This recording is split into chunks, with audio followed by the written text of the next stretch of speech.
ফাতিহা কেন্দ্র করে গরু মহিষ নিয়ে গাড়িতে লাইটিং করে রাস্তায় রাস্তায় নাচ গান করে মাজারে যাওয়া, এটা কোন ধরনের ইবাদত?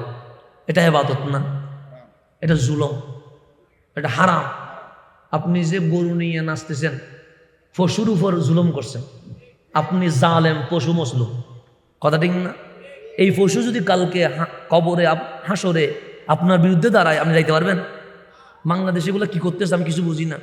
গরুরে লোহা দিয়ে গুতায়, লোহা গরম করে দিয়ে দেয়, লাইট দিয়ে গরু নিয়ে নাচে। এটা কি আল্লাহর বলি? যিনি উনি তো কষ্ট পাচ্ছে। আপনি যে ওনার মাজারের সামনে গরু নাচাচ্ছেন, উনি কি গরু নাচানোর জন্য আসছিল? উনি তো আসছিল আমাদেরকে কি দেওয়ার জন্য? ভদ্র বানানোর জন্য, নামাজি কালামি বানানোর জন্য। ওনার মাজারকে সামনে নিয়ে আমি গরু মহিষ নিয়ে নাস্তা শুরু করছি। উনি তো আমাদেরকে লানত দিচ্ছে। এগুলা কখনো জায়েজ হবে? এগুলো যারা করবে তাদের সাথে আহলে সুন্নাত ওয়াল জামাতের কোনো সম্পর্ক থাকতে, ওরস করবেন আদবের সাথে। কিসের সাথে? আদব, যেখানে কোনো বেয়াদবি হইতে পারবে না। কেউ যদি জঙ্গলে থাকে, কোথায় থাকে? যেখানে কোনো মাহফিল হয় না, সে ইসলামের দাওয়াত পায় নাই, সে জানে না আখেরি নবী রহমতুল্লিল, সে জানে না আল কোরআন জমিনে নাজিল হয়েছে। তো ইমামে আজম বলছে যে জানে না তার জন্য তো কোনো ফতোয়া নাই, তবে তাকে বিশ্বাস করতে হবে লা ইলাহা ইল্লাল্লাহ, অবশ্যই আল্লাহ আছে। যদি এটা বিশ্বাস করে তার জন্য জান্নাত ওয়াজিব হয়ে যাবে। মানে যে জঙ্গলে, আমাজন জঙ্গলে আছে, সেখানে কি আমার মাহফিল পৌঁছবে? পৌঁছবে না, কারণ সেখানে তো জঙ্গল, কোন ইসলামের দাওয়াত পৌঁছে নাই। সে যেহেতু সূর্য দেখেছে, চাঁদ দেখেছে, তারকা দেখেছে, আসমান দেখেছে, জমিন দেখেছে, পানি দেখেছে, মাছ দেখেছে, তাকে বিশ্বাস করতে হবে এগুলো এমনিতে হয় না, নিশ্চয়ই এটার খালেক আছে। ওই খালেক হচ্ছে রব্বুল আলামিন। এটা মানতে হবে। এটা মানা ছাড়া কোনো উপায়। এখন বলেন, মানুষের সৃষ্টির আগে আরো অনেক সৃষ্টি ছিল কি ছিল না? ছিল। ফেরেশতা মানুষ বানানোর আগে, জিন মানুষ বানানোর আগে। তো মানুষ বানানোর আগে ফেরেশতাও আছে, জিনও আছে। সব কিছু থাকার পরেও আল্লাহ মানুষ বানাইলেন কেন? কথা ঠিক না? জিনও আছে, ফেরেশতাও আছে, তো আল্লাহ মানুষ বানাইলেন কেন? ফেরেশতা কি গুনাহ করে? না। সিনেমা দেখে, জেনা করে, মদ খায়, মারামারি করে, চাঁদাবাজি করে? না, ফেরেশতা কোনো গুনাহই করে না। ফেরেশতা আল্লাহরে বলতেছে, মালিক আমরা তো গুনাহ করি না। কেন? সে নুসাব্বিহু বিহামদিকা ওয়া নুকাদ্দিসু লাক, আমরা 24 ঘন্টার প্রত্যেকটা সেকেন্ড তোমার জিকিরে ব্যস্ত থাকে। তাহলে ফেরেশতা কোনো গুনাহ করে না। কেন? তাদের কাছে আল্লাহ রূহ দিয়েছে, নফস দেয় নাই। যার কাছে নফস নাই তার কোনো গুনাহ নাই। সে জান্নাত ধরে বসে আছে, সে আরশ ধরে বসে আছে। আল্লাহ বলেছে কিয়ামত হবে, ইসরাফিল এই সিংহে ফুঁক দিতে হবে, তুমি ধরে বসে থাকো। কিয়ামত কখন হবে? উনি সিং ধরে কি আছে? বসে আছে। আল্লাহ বলেন আরশ ধরে থাকো, উনি আরশ ধরে আছে। আল্লাহ বলেন জান্নাতের দরজায় দাঁড়িয়ে থাকো, উনি দরজায় দাঁড়িয়ে আছে। কেন? আল্লাহ ফেরেশতারে রূহ দিয়েছেন, নফস দেয় নাই। নফস থাকলে গুনাহ করে, রূহ থাকলে ইবাদত করে। তাহলে এখানে ফারাক কয়টা? দুইটা। এখন শুধু ইবাদত করে, কোনো গুনাহ? তো যার কোনো গুনাহ নাই তার কোনো তওবা আছে? তওবা নাই তো, কারণ গুনাহ নাই, তওবা করবে কি? তা আল্লাহ বলতেছে, ফেরেশতা তোমাদেরকে বানাইলাম আমি কেন? যাতে আল্লাহর সাথে সৃষ্টির প্রেম হয়। তোমরা তো 24 ঘন্টা আমার কি করো? ইবাদত করো, গুনাহ করো না। তা আমার নাম সাত্তার, গুনাহ যদি না করো আমি গুনাহ গোপন করব কেমনে? আমার নাম গাফফার, গুনাহ করলে অনুশোচনা আসবে, অনুশোচনা আসলে চোখের পানি আসবে। চোখের পানি ছেড়ে দিয়ে যখন বলবে মালিক মাফ করে দাও, তখন আমি গফুর হয়ে তোমাদের জীবনের গুনাহ মাফ করে দেব। এরপর আমি রহমান হয়ে তুমি যখন আল্লাহ বলে ডাক দিবা, তোমার সাথে প্রেম করব। এখন ফেরেশতা গুনাহ করতে পারে না। কেন? ওনাদের নফস নাই, রূহ আছে। রূহ থাকলে গুনাহ হয় না, শুধু ইবাদত হয়। তা আল্লাহ বলে যে 24 ঘন্টা বাধ্য থাকে, ইবাদতে মশগুল থাকে। নফসের কাজ কয়টা?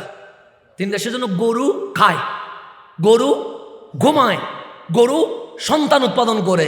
এই 3 ছাড়া গরুর কোনো কাজ আছে? হাতির কোনো কাজ আছে? বাঘের কোনো কাজ আছে? কেন? আল্লাহ ওদেরকে নফস দিছে, রূহ দেয় নাই। তো আল্লাহ বলেন, ফেরেশতা তোমরা শুধু ইবাদত করো, 24 ঘন্টা ইবাদত করলে প্রেম হয় না। আর গরু, ছাগল, মহিষ, ভেড়া, দুম্বা এগুলো চতুষ্পদ জন্তু, এগুলার আমি নফস দিছি, রূহ দেয় নাই। শুধু খায়, ঘুমায়, যৌন কর্ম করে। কিন্তু গরু কি নামাজ পড়ে? হাতি কি রোজা রাখে? তো যে ইবাদতই করে না তার সাথে কি কখনো প্রেম হয়? হয় না। আল্লাহ বলে, ফেরেশতার সাথে আমার প্রেম হচ্ছে না, চতুষ্পদ প্রাণীর সাথে আমার প্রেম হচ্ছে না। তো আল্লাহ বলেন, ওয়া ইজ ক্বালা রাব্বুকা লিল মালাইকাতি ইন্নী জাইলুন ফিল আরদি খলিফা। এই আমার বিষয় খেলাফা। আল্লাহ ওই খলিফার কথা নিয়ে আসছে। ফেরেশতারে আমি আল্লাহ সিদ্ধান্ত নিয়ে নিয়েছি। মালিক কি সিদ্ধান্ত? সে ফেরেশতার সাথেও আমার প্রেম হয় না, পশু পাখির সাথেও আমার প্রেম হয় না। কারণ ফেরেশতার রূহ আছে, শুধু ইবাদত করে, গুনাহ নাই। আর পশুর শুধু নফস আছে, শুধু খায়, ঘুমায়, যৌন কর্ম করে, কিন্তু কোনো ইবাদত নাই। তো আল্লাহ বলে, বান্দা বানাবো, তারে ফেরেশতার রূহ দিব, পশুর নফস দিব। রূহ দিয়ে মাহফিল আসবে, নফস দিয়ে সিনেমায় যাবে। সিনেমায় গিয়ে গুনাহ করার পর যখন বুঝবে মালিক আমার চোখ দিয়েছে সিনেমা দেখার জন্য নয়, কোরআন পড়ার জন্য। মালিক আমার কান দিয়েছে গান শোনার জন্য না, ইসলাম শোনার জন্য। মালিক আমার জবান দিয়েছে নবীর পক্ষে কথা বলার জন্য। মালিক আমার হাত দিয়েছে আল কোরআন ধরার জন্য। মালিক আমার পা দিয়েছে মসজিদ আসার জন্য। যখন বান্দা বুঝে গেছে, যাই নামাজ বিছায়া চোখের পানি ছেড়ে দিয়ে বলছে, মালিক তুমি ছাড়া আমার আর আছে কে? তুমি না সত্তার, আমার গুনাহ গোপন করে দাও। তুমি না গফফার, আমার গুনাহ মাফ করে দাও। তুমি না রহমান, আমার একটু কাছে নিয়ে নাও। বান্দা যখন তওবা করে, আল্লাহ বলে বান্দা আর বান্দা থাকে না, আল্লাহর ওলি বন্ধুতে পরিণত হয়ে যায়। গভীরভাবে খেয়াল করবো, আমি যেখানে ছিলাম সেখানেতে আল্লাহ বান্দা এমনে বানাই নাই। আল্লাহ বান্দা বানানোর পিছনে মকসদ আছে না নাই? আছে। আসমানের সাথে প্রেম হয় না, জমিনের সাথে প্রেম হয় না, ফেরেশতার সাথে প্রেম হয় না, পশু পাখির সাথে প্রেম হয় না। তো আমার মালিক বান্দা বানাইছে কেন? আল্লাহ ডাক দিয়ে বলছে, বান্দারে জমিন দেখতে পাস? আমরা বলি মালিক পাই তো। এই জমিনের পানিতে, এই জমিনের উপরে প্রাণী আছে? আমরা বললাম আছে। জমিনের নিচে কি? আমরা বলি মালিক জমিনের নিচে পানি। পানিতে কি আছে? মাছ আছে, কচ্ছপ আছে, সাপ আছে, হাঙ্গর আছে, তিমি আছে। পানিতে অনেক রকম প্রাণী আছে না নাই? আছে। আপনারা কি, আপনাদের বলকালিতে নদী নেই, পুকুর নাই? কচ্ছপ দেখছেন নি? কচ্ছপ, সাপ দেখছেন, মাছ দেখছেন? সমস্ত প্রাণীর মাথা দেখবেন জমিনে লেগে আছে। অর্থাৎ পানির যত প্রাণী আল্লাহ এমন ভাবে বানাইছে যে 24টা ঘন্টা মালিকের দরবারে সিজদায় আছে। আচ্ছা, সাপ কি দাঁড়াইতে পারে? কচ্ছপ, মাছ, তিমি মাছ কত বড়, জীবনে দাঁড়াইয়া দেখাইতে পারছে? হাঙ্গর কত বড়, জীবনে দাঁড়াইতে পারছে? কেন? আল্লাহ বলে মাথাটা নিচের দিকে রাখিয়ে দিয়েছে। আবার জমিনের উপরে দেখেন, গরু, ছাগল, মুরগি যা আছে সবার চেহারার দিকে তাকাবেন, সে দাঁড়াই নাই, সে রুকুতে আছে। গরু কিসে আছে? রুকুতে। ছাগলে? হাতি কত বড় প্রাণী, দেখলে ভয় পায়, আসে কোথায়? রুকুতে। বাঘ চিৎকার করলে আপনি মাহফিল থেকে পালাই চলে যাবেন, কিন্তু আসে কিসে? রুকুতে। আল্লাহ বলছে, বান্দারে পানির প্রাণী দেখ, সিজদায় রয়ে গেছে। জমিনের উপরে 2 পা হোক, 4 পা হোক, মুরগি হোক, বাঘ হোক, সবাই কিন্তু রুকুতে আছে, কেউ দাঁড়াইতে পারে না। এই পানি আর জমিনের উপরে একমাত্র বান্দা আছে যার মাথা উপরে দিয়ে আমি আশরাফুল মাখলুকাত বানায়া সবার সেরা করে দিয়েছে। সেজন্য আমি সিজদায়ও নাই, রুকুতেও নাই। আমি আছি কিসে? দাঁড়ায়া।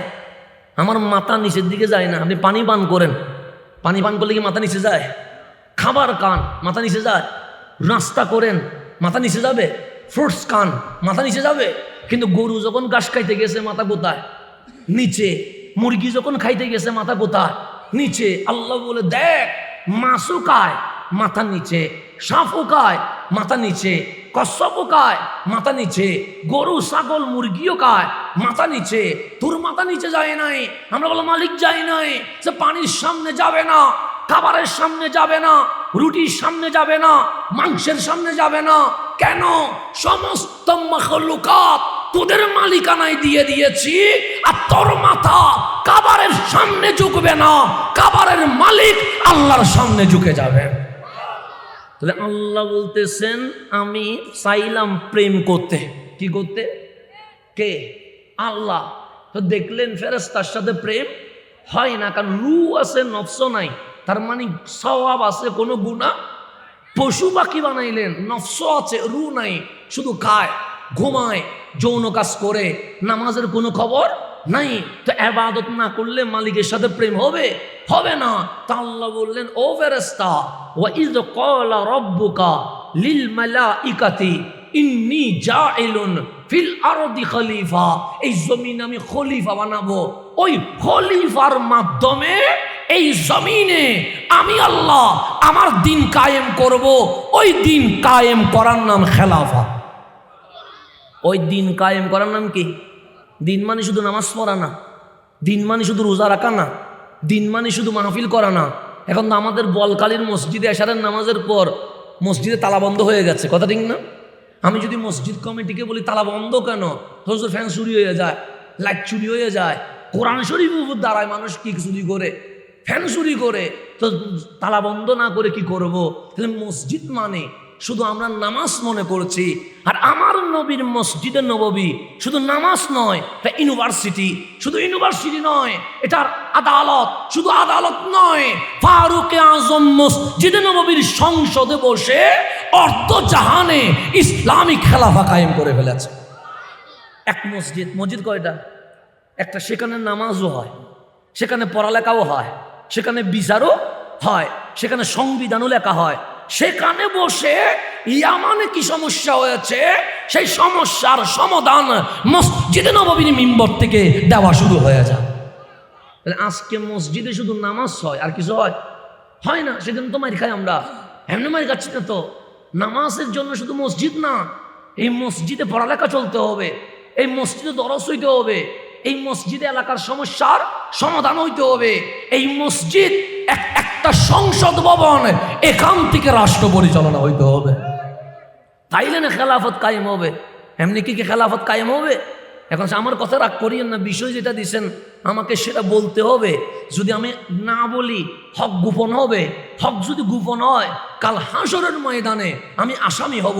আমি যদি আসামি হই, আল্লাহ এবং রসুল ছাড়া আমাকে কেউ মুক্ত করতে পারবে না, কথা ঠিক না? তাহলে আমাকে কথা বলতে হবে আল্লাহ এবং রসুল যেটা বলেছে সেটা, এর বাইরে যাওয়ার আমার কোনো সুযোগ। রাজনৈতিক দল যে যেটা করবে করুক, আমার কোনো আপত্তি নাই। কিন্তু আমি যখন এটাতে বসছি, এটা রাজনৈতিক সমাবেশ নয়, এটা সামাজিক সমাবেশ নয়, এটা অন্য কোনো দলীয় করণ নয়, এটা হচ্ছে ইসলামের মাহফিল, যেখানে আমার কামলিওয়ালার মিলাদ নাম দিয়েছেন। সুতরাং আমার নবী অন্যায়ের বিপক্ষে, ন্যায়ের পক্ষে।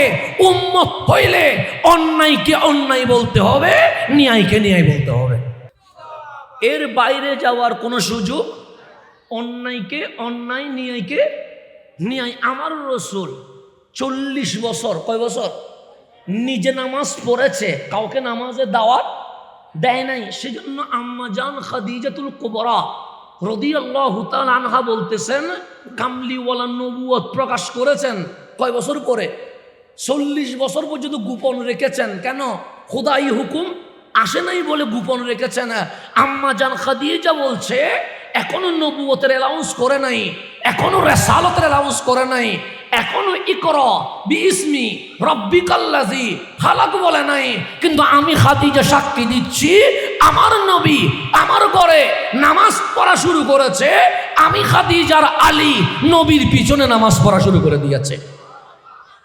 ইসলামের দাওয়াত দেওয়ার আগে আমার নবী নামাজ পড়েছে কি পড়ে নাই? পড়েছে। আম্মা জান খাদিজা বলছে আমি দেখেছি আমার ঘরে রসুল কি করতেছে, নামাজ পড়ছে। আমি খাদিজা এবং আলী আমরা দুইজনে মিলে নবুয়ত প্রকাশের আগে, কালিমার দাওয়াত পাওয়ার আগে নবীর পিছনে নামাজ পড়া শুরু করে দিয়েছে। গারে হেরাই উঠে রিয়াজত করেছে লা ইলাহা, নিজে জিকির করেছে, কিন্তু কাউরে জিকির করতে বলে নাই। নিজে নামাজ পড়েছে, কাউকে নামাজ পড়তে বলে নাই। নিজে কখনো গুনাহ করে নাই, কিন্তু কাউকে হালাল হারাম নিয়ে মাহফিল করে নাই। এই 40 বছর আমার নবীর বিপক্ষে একজনও ছিল? একজনও নাই। সবাই বলে আল্লাহ আমিন, সবাই বলে as-সাদিক, সবাই বলে ওনার মতো ভালো এই জমিনে আর হইতে। 40 বছর পরে আমার কামলিওয়ালা যখন বলছে লা ইলাহা মুহাম্মাদুর, আপন চাচা পর্যন্ত নবীর বিপক্ষে চলে গেছে। কথা ঠিক না? তাহলে নিজে নামাজ পড়বেন, কেউ বিরোধিতা করবে না। নিজে রোজা রাখবেন, কেউ বিরোধিতা করবে না। নিজে কোরআন পড়বেন, কেউ বিরোধিতা করবে না। নিজে জিকির করবেন, কেউ বিরোধিতা করবে না। কিন্তু যখন দেখবেন বিয়ে উপলক্ষে মেহেদি রাতে ড্যান্সের আয়োজন করতে গেছে, আপনি বন্ধ করতে গেলেন, এলাকাবাসী আপনার বিরুদ্ধে লাগিয়ে যাবে। এতক্ষণ বিরোধিতা করে নাই, নিজে নামাজ পড়েছেন, কেউ কিছু বলে নাই। নিজে তসবিহ পড়েছেন, কেউ কিছু বলে নাই। নিজে রাতভর তাহাজ্জুদ পড়েছেন, কেউ বিরোধিতা করে নাই। নিজে গুনাহ থেকে বেঁচে আছেন, কেউ কিছু বলে নাই। কিন্তু যখনই আপনি প্যাকেজ বন্ধ করতে গেছেন, যখনই আপনি গান বন্ধ করতে গেছেন, যখনই আপনি মিথ্যা বন্ধ করতে গেছেন, আপনার বিরুদ্ধে হাজারো লোক লেগে গেছে। এরকম আছে না নাই? এলাকায় আপনি মদ খান না, কেউ বিরোধিতা করবে না। কিন্তু যখনই আপনি মাদক বন্ধ করতে যাবেন, যারা ইয়াবার ব্যবসা করে তারা আপনাকে রাত্রের গলা কাটি দিবে।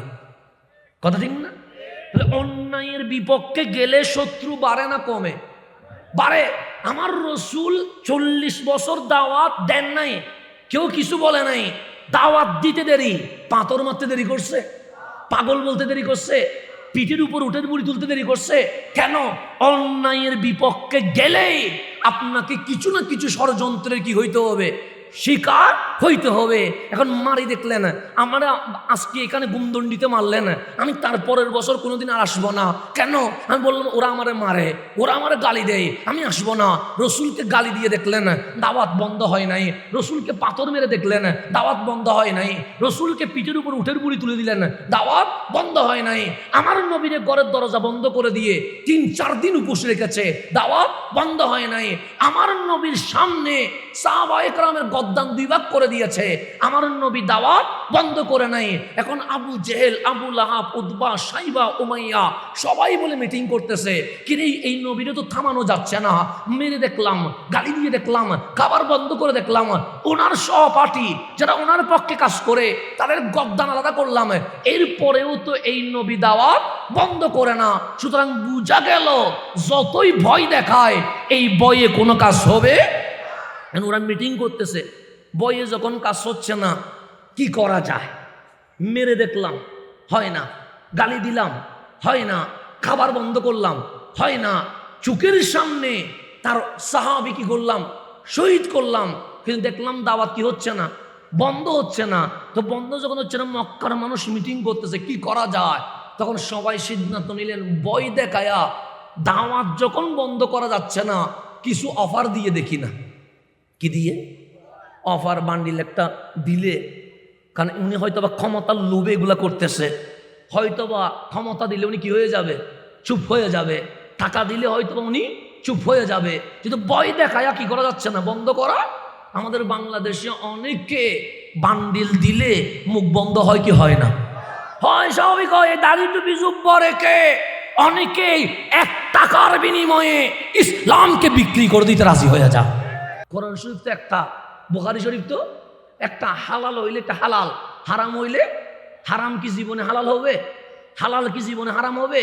যেটা জায়েজ এটা অল টাইম জায়েজ, যেটা না জায়েজ এটা অল টাইম না জায়েজ। ইসলামের মধ্যে তো দল হইল কেমনে, এত গ্রুপ হইল কেমনে, এত মারামারি হইল কেমনে?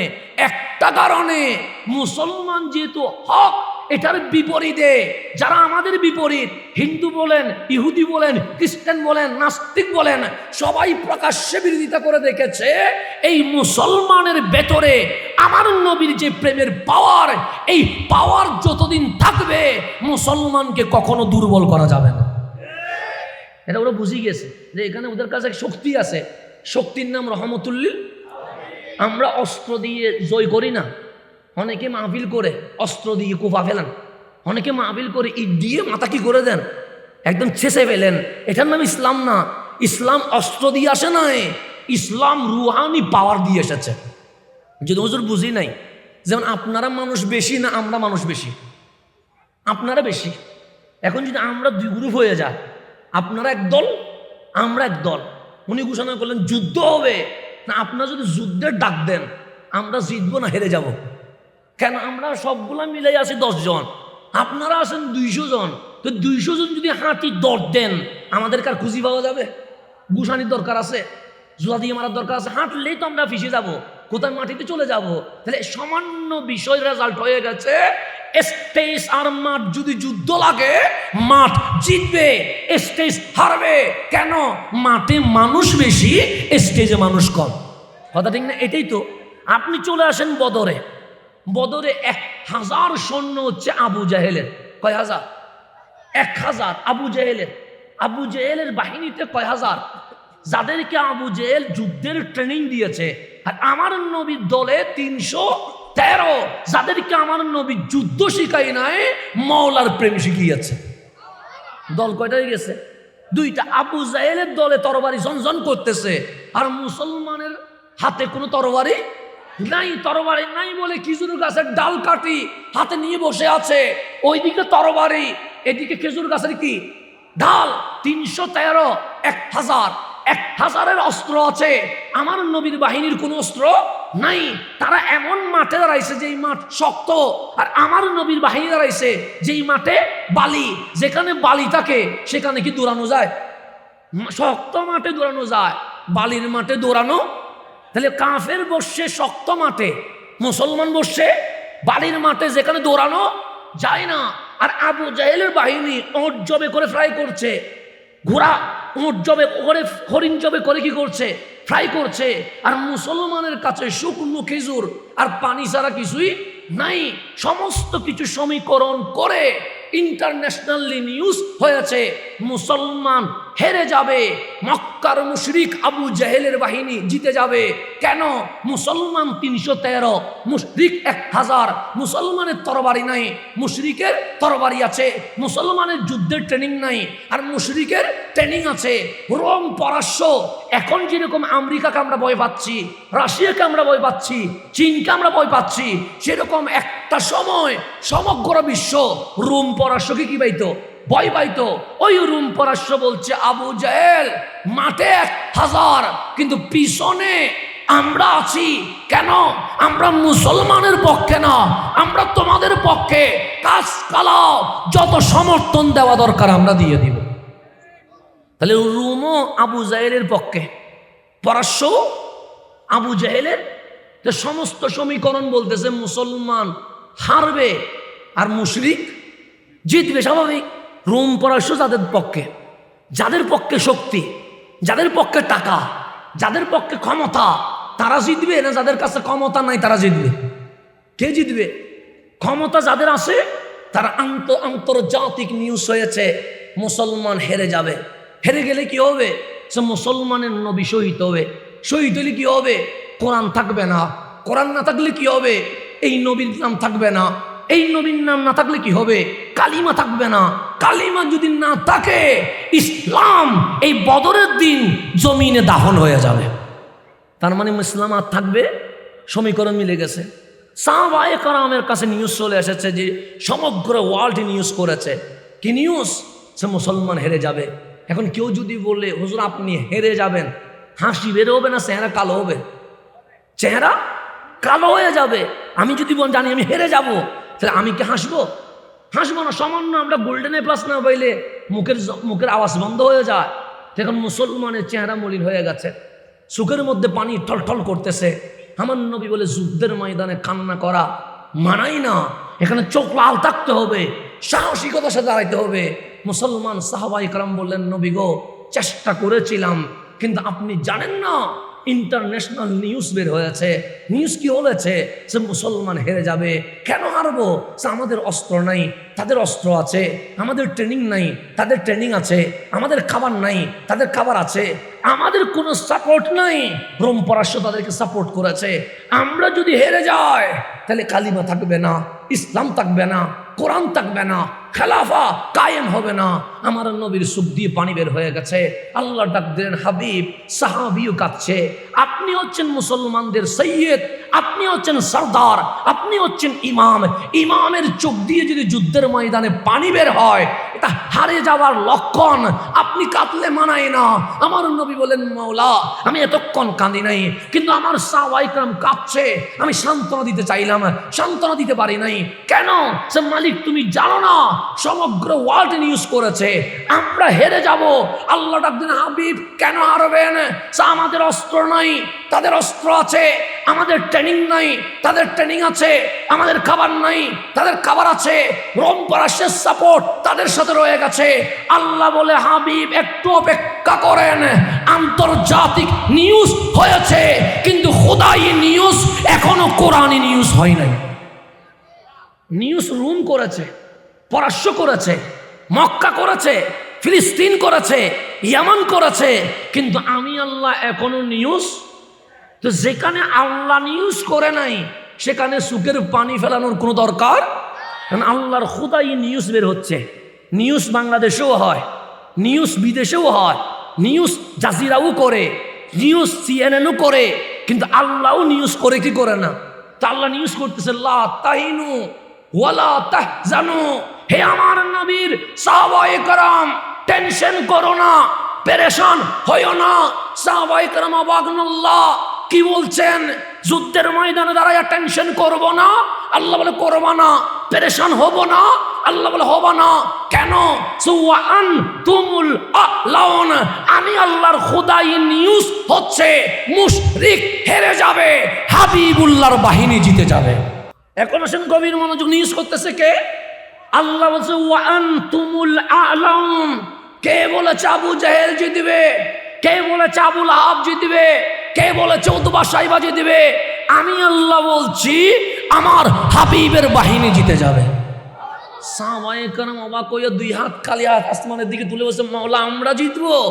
হ্যাঁ, আমাদের অস্ত্র নাই। আল্লাহ বলে, আমি জানি। আমাদের খাবার নাই। আল্লাহ বলে, আমি জানি। আমাদের যুদ্ধের ট্রেনিং নাই। আল্লাহ বলে, আমি জানি। মাওলার রোম পারস্য ওদেরকে সাপোর্ট দিয়েছে, আমাদেরকে সাপোর্ট দেয় নাই। আল্লাহ বলে, আমি জানি। তো মালিক কেমনে জিতবো? আল্লাহ বলে, তরবারি দিয়ে নয়, বোমা দিয়ে নয়, ট্রেনিং দিয়ে নয়, শক্তি দিয়ে নয়, বুকে হাত দাও। সাহাবায়ে কেরাম বুকে হাত দিলেন। ইন কুনতুম মুমিনিন, বুকে ঈমান আছে কিনা দেখো। ঈমান নিয়া মাঠে নামার দায়িত্ব তোমাদের, জিতানোর দায়িত্ব আমি আল্লাহ নিয়ে নিয়েছে। সেই জন্য মুসলমান অস্ত্র দিয়ে জিতে না, মুসলমান ঈমান দিয়ে জিতে। কি দিয়ে জিতে? ঈমান দিয়ে। ইন কুনতুম মুমিনিন, যদি তোমাদের বুকে কি থাকে? ঈমান। ঈমান অস্ত্র না, ক্ষেপণাস্ত্র না, রকেট বোমা না। আপনার কাছে থাকতে হবে কি? ঈমান। এটা হচ্ছে আসল বোমা। যে ঈমানের নূর কলবে থাকলে, ওই কলব, ওই চক্ষু, ওই চেহারা যদি কোনো যুদ্ধের ময়দানের দিকে তাকায়, সেখানে কোটি ক্ষেপণাস্ত্র ওই চোখের নূরের কারণে ধ্বংস হয়ে যাবে। আমাদের লাগবে ঈমান। আমাদের কি লাগবে? কারণ ঈমানটা কি? ঈমান কি দাড়ি দিয়ে দেখা যায়? টুপি দিয়ে দেখা যায়? পাঞ্জাবি দিয়ে দেখা যায়? কপালের দাগ দিয়ে দেখা যায়? না, দেখা যায় না। তো ঈমানটা কি? এই ঈমানটা নষ্ট করতে পারলে মুসলমানের আর কিছু নাই। কারণ ঈমান থাকলে জিতে, ঈমান না থাকলে জিতে না। তো ঈমানটা কি?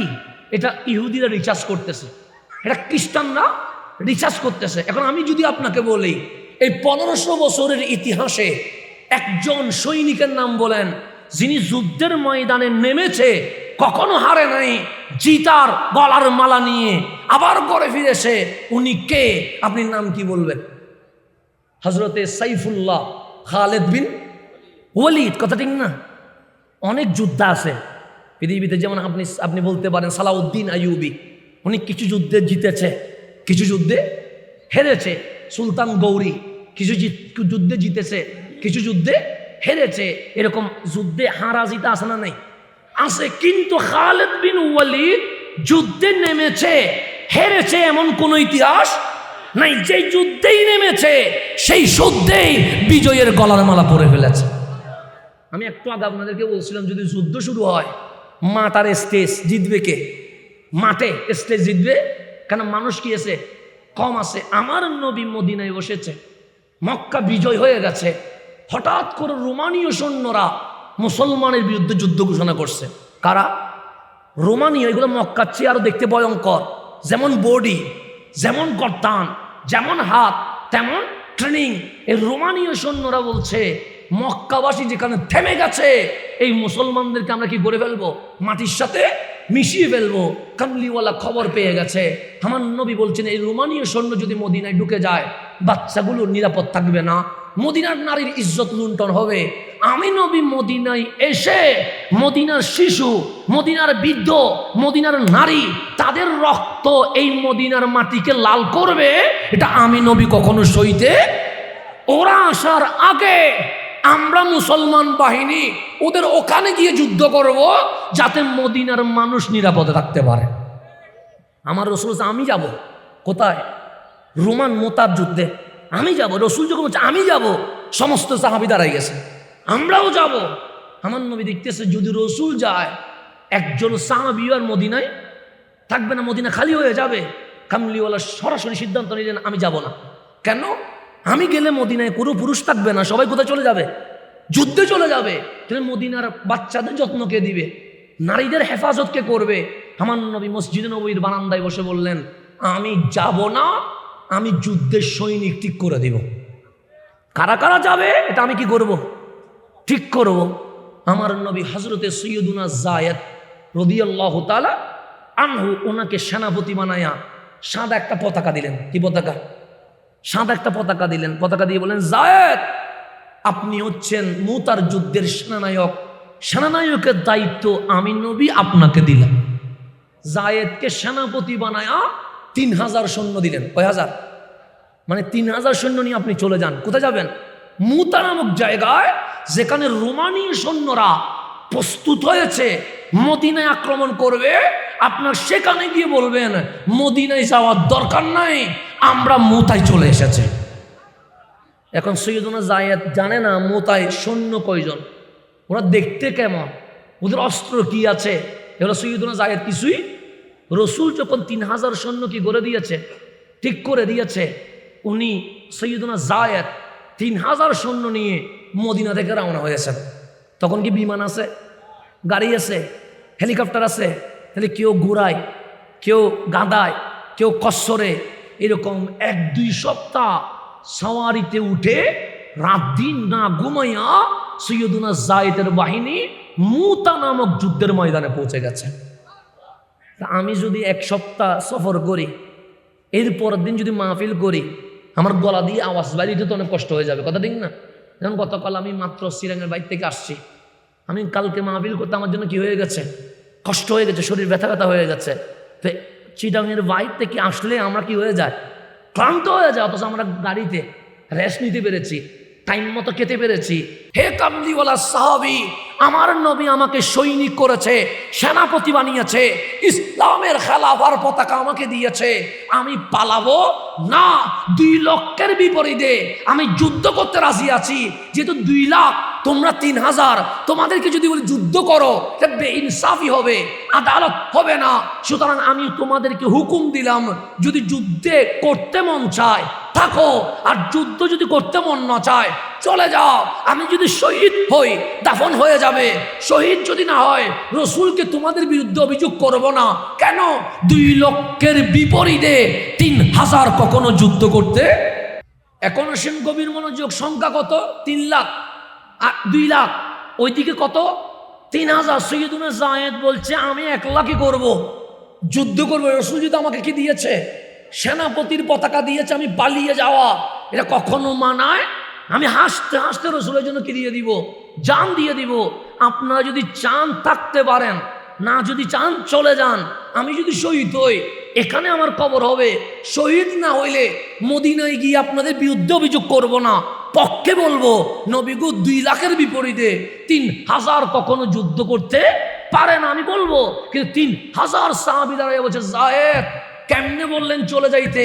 যদি আপনি যায়েদ নবীর জন্য হাসতে হাসতে জান দিতে পারেন, আমরা 3000 কামলিওয়ালার জন্য হাসতে হাসতে জান দিয়ে দেব। এটা হচ্ছে মদিনা থেকে 1000 কিলোমিটার দূরে। 1000 কিলোমিটার। আপনাদের এখান থেকে ফুলতল কত কিলোমিটার হবে? 1 কিলোমিটারও। কিন্তু আমি এখানে বসে ফুলতলে কি হচ্ছে বলতে পারবো? সম্ভব? আমার পক্ষে সম্ভব না। আমি এখানে বসে আছি, ফুলতল 1 কিলোমিটারও হবে না। কিন্তু এখানে বসে আপনি যদি জিজ্ঞেস করেন হুজুর এখন ফুলতলে কি হচ্ছে, আমি বলবো বাবা আপনি যেমন দেখেন না আমিও তেমন দেখি না। হযরত আনাস নবীর খাদেম, যিনি 10 বছর আমার নবীর গোলামি করছে, উনি বলছে আমি নবীজি মিম্বরে বসা, আমি আনাস নবীর কদমের নিচে বসা, এমত অবস্থায় ওই মুতার যুদ্ধে কি হচ্ছে আমার নবী মদিনার মিম্বরে বসে আমাদেরকে বলা শুরু করে দিয়েছে। যুদ্ধ হচ্ছে কোথায়? মুতার যুদ্ধ, মদিনা থেকে 1000 কিলোমিটার দূরে। আর আমার নবী বসে আছে কোথায়? মসজিদে নববীতে। সেখানে আমার রসুল মুতার যুদ্ধে কি হচ্ছে এমন ভাবে বলতেছে, সৈয়দুনা যায়েদ বলছে মনে হচ্ছে রসুল মদিনায় নয়, রসুল নিজে মুতার যুদ্ধে চলে গেছে। এটা সহি হাদিস থেকে বলতেছি। এগুলো আমার বাবার কোনো সঠিক বই থেকে বলতেছি না, আমার দাদার বই থেকে বলতেছি না, আমার পীর সাহেবের বই থেকে বলতেছি না, হাদিস থেকে বলতেছি, সহি হাদিস থেকে বলতেছি। রসুল বসছে মদিনায়, দেখতেছি কোথায়? 1000 মাইল দূরে। মুতার যুদ্ধে কি হচ্ছে? বসে আছেন ফুলতল গুমদন্ডি বোয়ালখালীতে, সোনার মদিনা থেকে আমার নবী দেখতে পাচ্ছে। এই আকীদা আছে না নাই? আচ্ছা, আমার রসুল বলতেছেন উরিদাত আলাইয়া আমালুকুম, উম্মত আমি মরা না, ফসা না, মাটির সাথে মিশে যাই নাই। তুমি কি করো না করো সমস্ত কিছু আমি নবীর রওজায় উপস্থাপিত হয়ে যায়। আপনি আমি নবী না চিনলেও নবী আমাদেরকে চিনে কি চিনে না? চিনে। আমরা তো নবী চিনি না, সেজন্য আমাদের মুখ দিয়ে বিয়াদবি বের হয়। চিনলে কি বিয়াদবি বাড়িত? কিন্তু রসুল সোনার মদিনা থেকে উম্মতের আমল দেখতে পাই কি পায় না? পায়। আল্লাহ রসুল উরিদাত আলাইয়া আমালুকুম, তোমাদের আমল সোনার মদিনার রোজায় কি হচ্ছে? উপস্থাপিত হচ্ছে। সৈয়দুনা আনাস বলছে রসুল মদিনার মসজিদে মিম্বরে বসে আছে, আর ওখানে সৈয়দুনা যায়েদের বাহিনী কোথায়? মুতার যুদ্ধের মাঠে। আমার নবী বলতেছেন হে আমার সাহাবী, আমার যায়েদের বাহিনী এখন যুদ্ধের ময়দানে পৌঁছে গেছে। 3000-এর বিপরীতে 2 লক্ষ রোমানীয় সৈন্য দাঁড়িয়ে আছে। আমার একজন সাহাবীও পালিয়ে যায় নাই, যুদ্ধের প্রস্তুতি শুরু হয়ে গেছে। কোথায় বসে বলতেছে? মদিনায় বসে। আমার যায়েদ এখন যুদ্ধের ময়দানে নামছে। কে বলতেছে? রহমতুল্লিল। মদিনায় বসে বলতেছে। ফুলতলে কি হচ্ছে আমি বলতে পারি না, কিন্তু রসুল মদিনায় বসে বলতেছে আমার যায়েদ এখন কোথায় নামছে? যুদ্ধ চলছে, শুরু হয়ে গেছে। কামলিওয়ালা কিছুক্ষণ পর বলছেন শহীদা যায়েদ, আমার যায়েদকে এখন শহীদ করে দিয়েছে। কোথায় বসে বলতেছে? মদিনায়। 1000 মাইল দূরে শহীদ হয়েছে যায়েদ। আমার নবী বলতেছে এখন আমার যায়েদ কি হয়ে গেছে? শহীদ হয়েছে। এর কিছুক্ষণ পরে বলতেছে এখন আমার জাফর সেনাপতির দায়িত্ব নিয়েছে, তরবারি এখন কোথায়? জাফরের হাতে। আমার জাফর মাঠে নেমে গেছে, যুদ্ধ চলছে। সৈয়দুনা যায়েদের ডান হাত কেটে দিয়েছে, কিন্তু নবীর দেওয়া পতাকা মাটিতে পড়তে দেয় নাই, বাম হাতে নিয়ে নিয়েছে। বাম হাত কেটে দিয়েছে, ডান পা দিয়ে ধরে ফেলেছে, ডান পা কেটে ফেলেছে, বাম পা দিয়ে ওই পতাকা ধরে ফেলেছে। সৈয়দুনা যায়েদ কিছুক্ষণ পর কুতিলা, ওনাকেও শহীদ করা হয়েছে। আমার রসুল বলছে এখন আমার জাফর যুদ্ধের ময়দানে শহীদ হয়ে গেছে। আমার নবী চোখ দিয়ে কি বেরোচ্ছে? পানি বের হচ্ছে। কিছুক্ষণ পর বলতেছেন এখন ওই পতাকা ইবনে রাওয়াহা নিয়েছেন, এখন সেনাপতির দায়িত্ব কার হাতে? ইবনে রাওয়াহা। এখন যুদ্ধ শুরু হয়ে গেছে, চলছে যুদ্ধ। কিছুক্ষণ পর আমার নবী চুপ আছেন, চোখের পানি টলটল করে দাঁড়িয়ে মসজিদে নবীর চত্বর ভিজে গেছে। আমার নবী কুতিলা ইবনে রাওয়াহা, আমার ইবনে রাওয়াহাকে শহীদ করে দিয়েছে। নবী মদিনায় বসে ওই মুতার যুদ্ধে প্রথমে সৈয়দুনা জায়েদ শহীদ হয়েছে, রসুল মদিনায় বলে দিয়েছে। এরপর হজরতে জাফর শহীদ হয়েছে, রসুল মদিনায় বলে দিয়েছে। এরপর ইবনে রাওয়াহা শহীদ হয়েছে, রসুল মদিনায় বলে দিয়েছে। কিছুক্ষণ আমার নবী চুপ রইলেন, হঠাৎ চুপ করে বলছে, এখন খালিদ বিন ওয়ালিদ যুদ্ধের সেনাপতির দায়িত্ব নিয়ে নিয়েছে। এখন দায়িত্ব নিয়েছেন কে? খালিদ বিন সাইফুম মিন সুয়ুফিল্লাহ, আল্লাহর তরবারি এখন দায়িত্ব নিয়ে নিয়েছেন। আমার নবী প্রায় ঘন্টা খানেক চুপ রয়ে গেছে। সাহাবায়ে কেরামের মধ্যে টান টান উত্তেজনা, কে খালিদ বিন ওয়ালিদ কি কোনো শহীদ হয়ে গেছে কিনা। কারণ ওইদিকে 2 লাখ, ওইদিকে 3,000 কেমনে পাবে, টান টান উত্তেজনা চলছে। কিন্তু আমার নবী চুপ, এদিকে বাচ্চার মতো করে চোখের পানি টলটল করে পড়ছে। কিছুক্ষণ পর আমার নবী বসা থেকে দাঁড়িয়ে বলছে, আলহামদুলিল্লাহ, খালিদ বিন ওয়ালিদের হাতে যুদ্ধের ময়দানে মুসলমান বিজয় হয়ে গেছে। বলে খালিদ বিন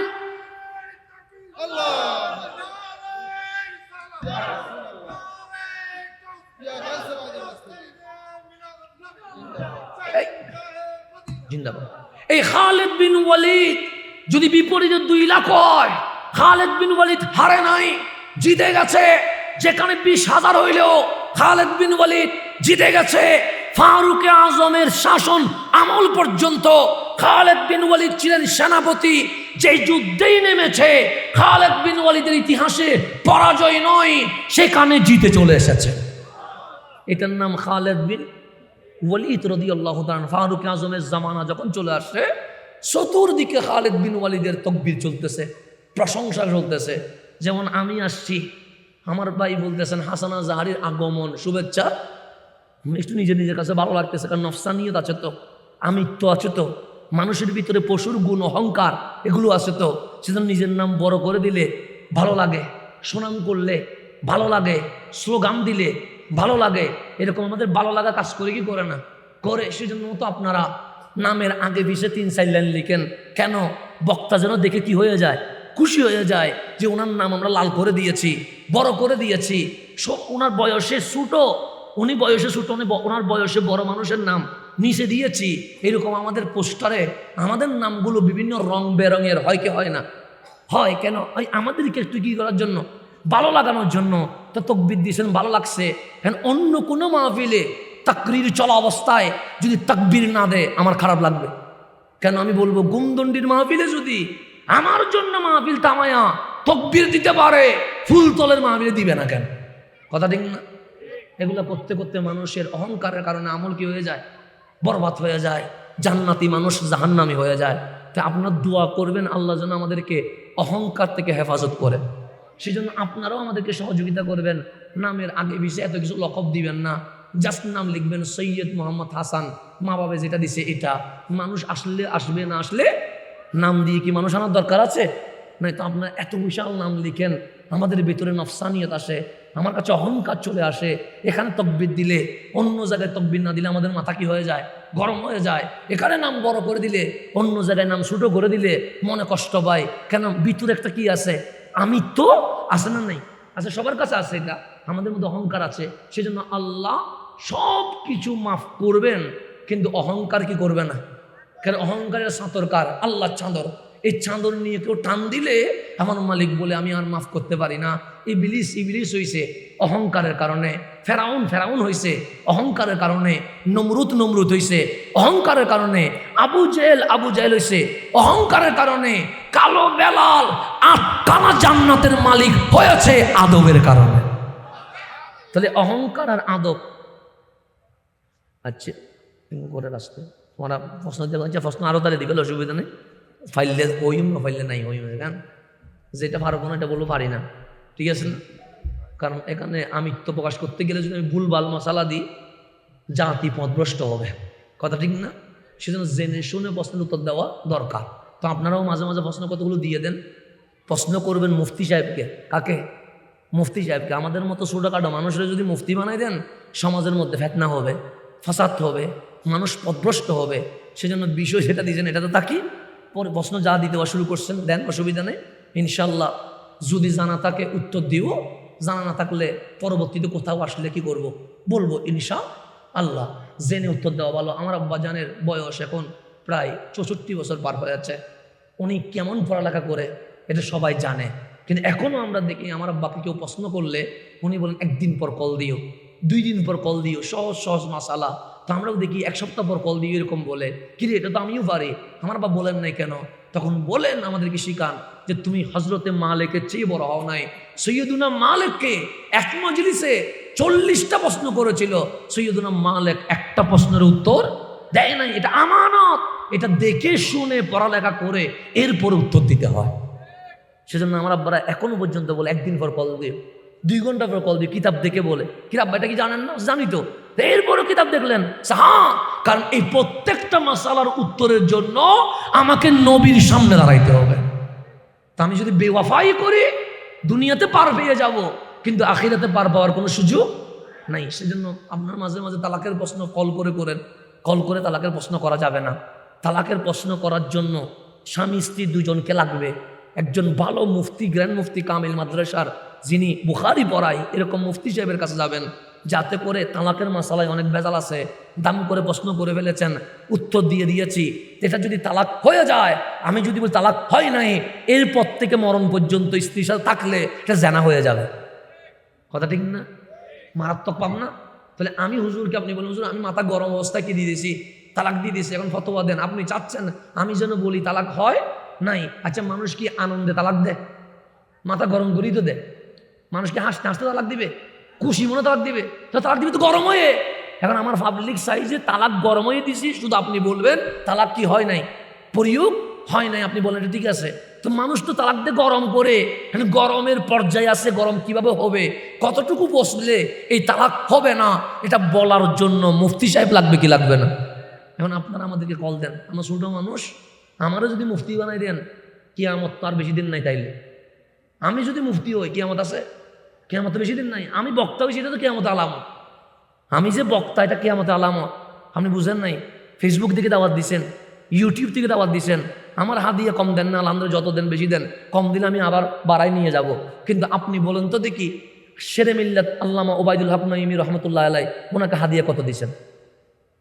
আমার এক মাহফিলে যা দেন, 3 মাহফিলে তো ওনাকে ততটুকু হাদিয়া দেন নাই। তো আলেমের কোনো কদর আছে? কদর নাই। আমাদের মতো ওই ফটকা ফটকা কতগুলোকে বলে নিয়ে আসবেন, আপনারা আমাদেরকে 50,000ও দিবেন, 40,000ও দিবেন, 30,000ও দিবেন। তা আমি সমস্যা কি? আপনারা যখন দিচ্ছেন আমার নিতে সমস্যা কি? সেজন্য আমরা মূর্খ মানুষ বসে গেছি কোথায়? মাইকে। তো ফেতনা না হইয়া কি শান্তি হবে? বড় বড় আলেমের কোনো কদর নাই। আল্লামা সুলাইমান আনসারী সাহেব হুজুরকে আনলে আমরা 5,000 টাকা দিব না? দিব না কেন? উনি ফেসবুকে জমাইব না, উনি ইউটিউবে জমাবে না, অথচ ওনার চেহারা দেখলে আমার নবী বলছে আমার উম্মতের আলেমদের ফজিলত এত উপরে, ওই আলেমের চেহারা দেখলে তোমাদের সগীরা গুনাহ মাফ হয়ে যাবে। তা আমার চেহারা দেখলে কি সগীরা গুনাহ মাফ হবে? আমি তো আলেমও না, আমার চেহারা দেখলে সগীরা গুনাহ মাফ হবে না। আলেম যদি কিছু নাও বলে, ওনার চেহারার দিকে তাকাই থাকলে সগীরা গুনাহ মাফ। শুধু বসে থাকবেন যে কিছু শোনার দরকার নাই, শুধু নবীর ওয়ারেস, সেজন্য চেহারা দেখবেন, কি হয়ে যাবে? গুনাহ। সেজন্য আমাদের কেউ দাওয়াত দিলেও একটা মুরব্বী দাওয়াত দিবেন, উনি যেন কি করতে পারে? মোনাজাত করতে পারে। কারণ বর্তমান সময় তো এটা তো আমাদের জন্য সেন্সিটিভ সময়। ফেসবুকে ভিডিও থাকতে হয়, ইউটিউবে ভিডিও থাকতে হয়, মানুষজন পিছনে থাকতে হয়, জমতে হয়, এরপর আমরা দাওয়াত দিই। হ্যাঁ দেন, অসুবিধা নাই, কিন্তু একজন মুরব্বীও রাখিয়েন, যেন ওনার ওসিলায় আমাদের মাহফিল যেন কবুল হয়ে যায়। কথা ঠিক আছে না? দাওয়াত দিচ্ছেন যখন দেন, অসুবিধা কি? তো আল্লাহ যেন বুঝার তৌফিক নসিব করে। এখন আসেন গভীর মনোযোগ। আমরা একটু এগুলা থেকে দূরে সরে গেছি। যেমন আমার হুজুর আল্লামা মুফতি বখতিয়ারউদ্দিন আল কাদেরী রহমতুল্লাহ আলী, উনি যখন অ্যাক্সিডেন্ট হয় নাই, আমরা ওনাকে নিয়ে কত আয়োজন করেছে, কিন্তু এখন অ্যাক্সিডেন্ট হয়েছে, তখন ওনাকে আমরা কি করি না? দাওয়াত দিই না। তো দাওয়াত না দিলে অন্তত মোনাজাত তো দাওয়াত তো দেওয়া যায়। হুজুর কেনে 10 মিনিটের জন্য দাওয়াত দেন, মোনাজাত করুক, তারপরেও তো মানুষ বলতে পারবে যে ওনার দুঃখের সময়ে আমরা সাথে ছিলাম। কথা ঠিক না? এগুলো দেখলে তো উনি খুশিতে ভালো হয়ে যাবে। তো আমাদের উচিত আমাদের আলেমদের কি করা? মূল্যায়ন করা। আল্লাহ যেন বুঝার তৌফিক নসিব করে। এখন আসেন আমি সামনের দিকে যে গভীরভাবে খেয়াল করবেন, তাহলে খালিদ বিন ওয়ালিদ মানে যিনি যুদ্ধে কি হয়ে যায়? জিতে যায়। আজকে 1500 বছরের ইতিহাস যদি সামনে নিয়ে আসেন, একজন মানুষের নাম নিয়ে আসতে পারবেন, খালিদ বিন ওয়ালিদ। উনি কে? যিনি যুদ্ধের ময়দানে নামলে পরাজয় নয়, আল্লাহর পক্ষ থেকে বিজয় চলে আসে। সেজন্য ওনাকে বলা হয় সাইফুল্লাহ। কার তরবারি? কারণ এটা নামলে জিতে যায়। তো চতুর্দিকে স্লোগান চলতেছে খালেদ বিন ওয়ালিদ, যেমন আমার স্লোগান দিয়েছেন আমি খুশি হয়ে গেছি। তো খালেদ বিন ওয়ালিদ এটা খুশি হওয়ার মানুষ না। আমি হইলেন মতো ঠিক আছে বাবা ভালো হয়েছে আলহামদুলিল্লাহ, আমার নামে স্লোগান দিছ ভালো হয়েছে, আমার নামে পোস্টার বড় করছো ভালো হয়েছে, ফুলতলে আমার নাম দিয়ে ব্যানার লাগাইছো ভালো হয়েছে।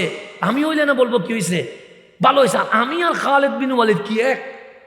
আমরা তো দুনিয়ার পাগল, খালেদ বিন ওয়ালিদ তো কামলিওয়ালার পাগল। পাগলের মধ্যেও বেশ কম হচ্ছে তো, কেউ দুনিয়ার পাগল, কেউ রহমতুল্লিল আলামিনের পাগল। খালেদ বিন ওয়ালিদের স্লোগান যখন চতুর্দিকে শুরু হয়ে গেছে, আমি হলে হাসি দিতাম, আমি হলে বলতাম বাহ আরো কিছু অ্যাড করে দাও যেন ভালো লাগে।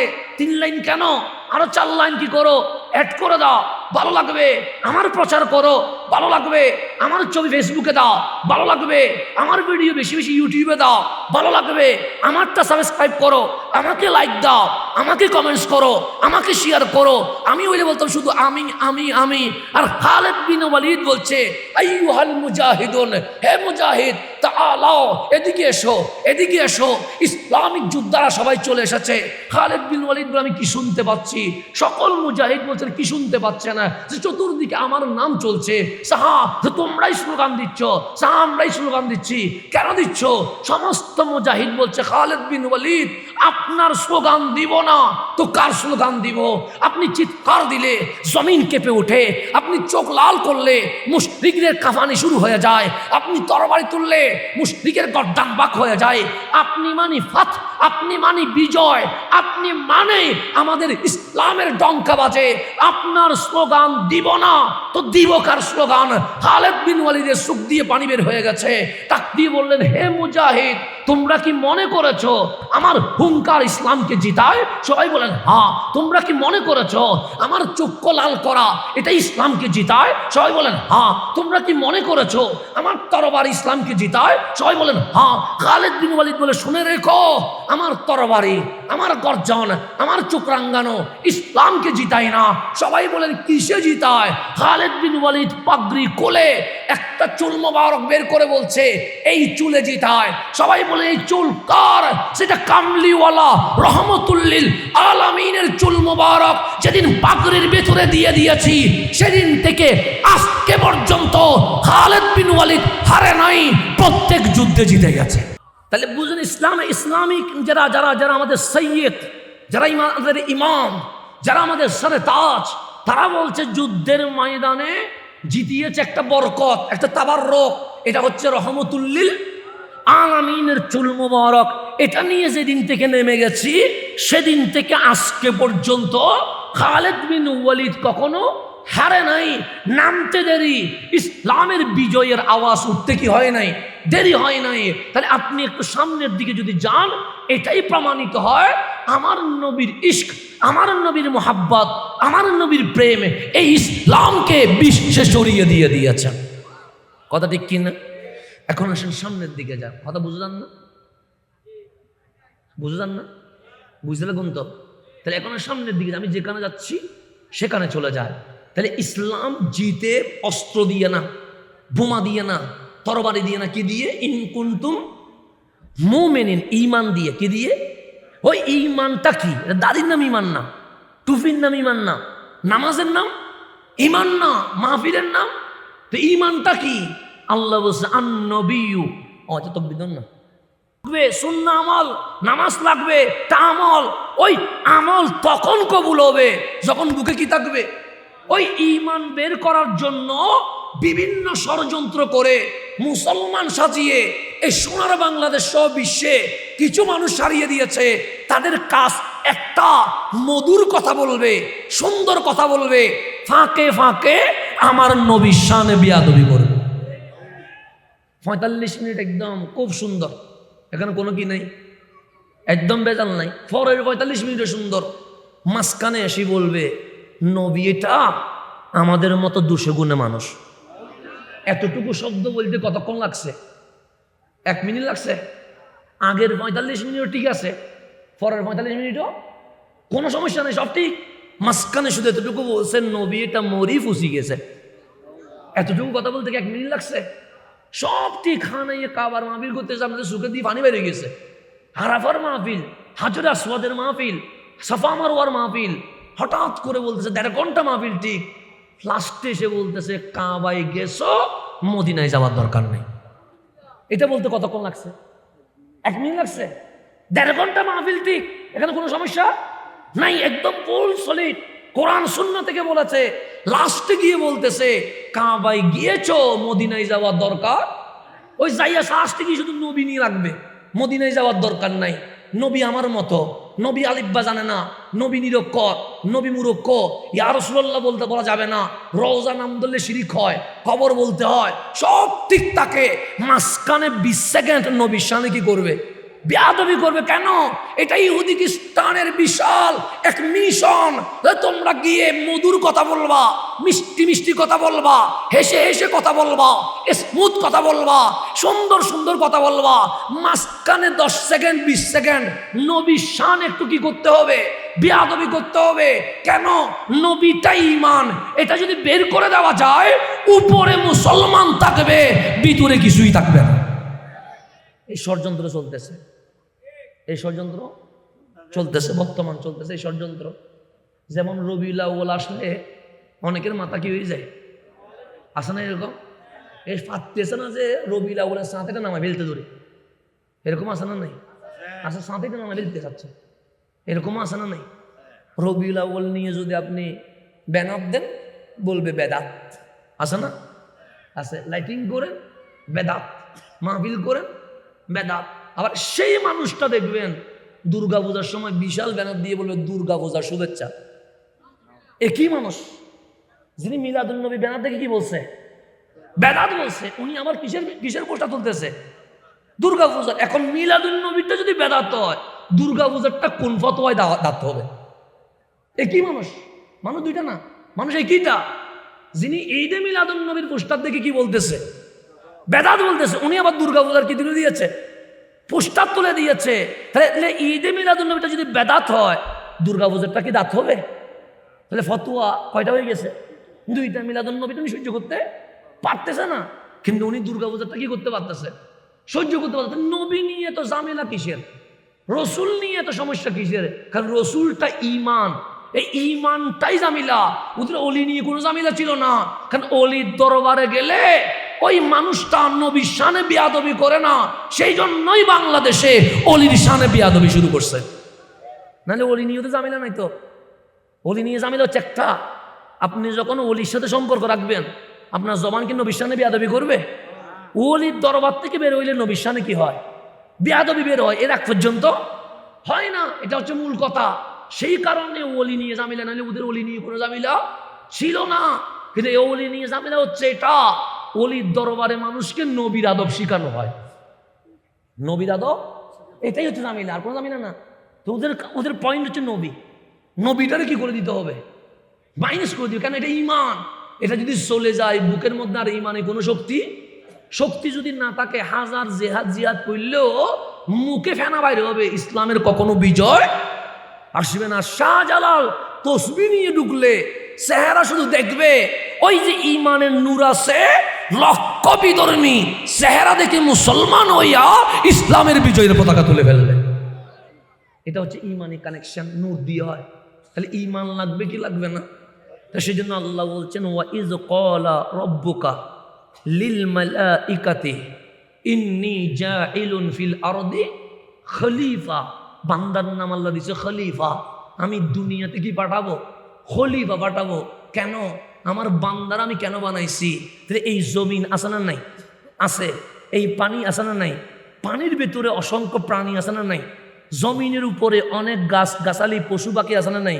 আছে। আল্লাহ বলতেছেন, হুয়াল্লাযী জাআলা লাকুম মা ফিল আরদি জামিআ।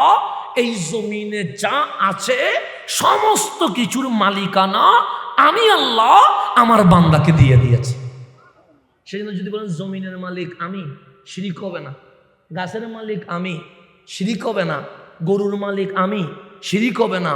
ফুকুরের মালিক আমি, শিরিক হবে না। তো ফুকুর জমিন বানাইছে কে? লাহু মা ফিস সামাওয়াতি ওয়াল আরদ। সবগুলো তো আল্লাহ বানাইছে। কিন্তু আল্লাহ বলতে, তুই যদি তোর বলিস সমস্যা নাই। কেন?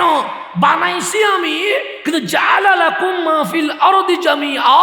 সমস্ত কিছুর মালিকানা আমার বান্দাকে দিয়ে দিয়েছি। এখন আপনি গরু জবে করে খান, আল্লাহ বলে আপত্তি নেই।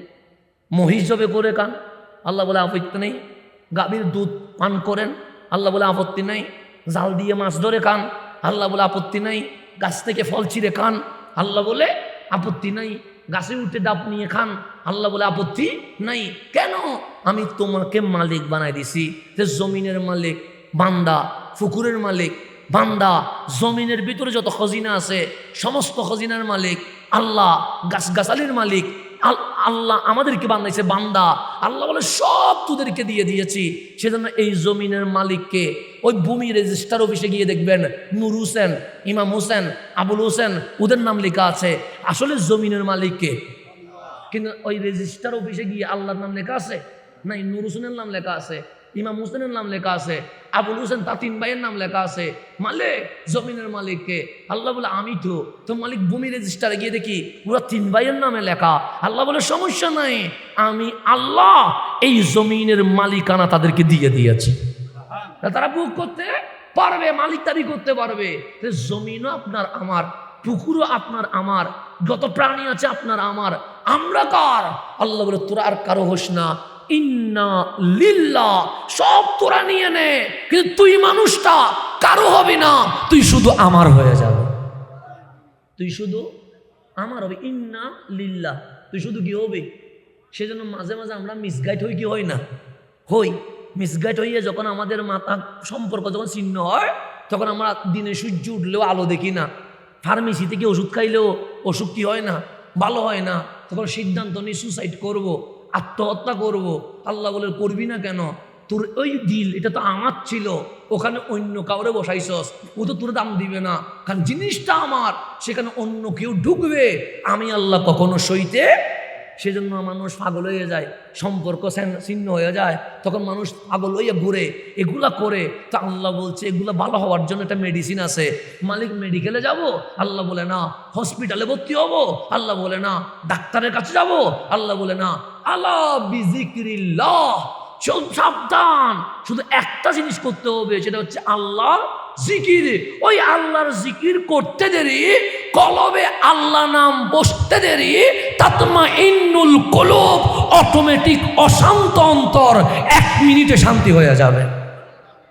জায়গা যার ওনাকে দিতে হবে, ওনাকে বাদ দিয়ে অন্য কাউরে দিলে শান্তি আসবে না অশান্তি আসবে? শান্তি আসবে না অশান্তি আসবে। সেজন্য জায়গাটা কার?